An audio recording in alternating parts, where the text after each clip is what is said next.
and welcome back to our channel. So today in this video we are going to discuss about how to search users on Onlyfans. So without wasting much of our time, let's get straight into the video.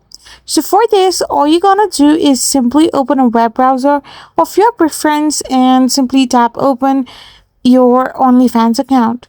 So once you open it, all you gotta do is simply go and tap on the search posts option and simply type in like their names, the profile name they have, and once you search it, you can find different kind of accounts, or you can also search using social media. So most OnlyFans creators promote their profiles on Twitter, Instagram, TikTok, and even Reddit.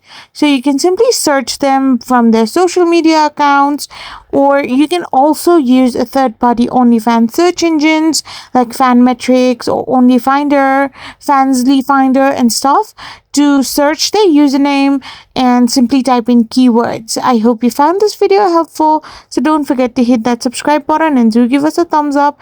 We will be back again with more informative videos. Thank you for watching.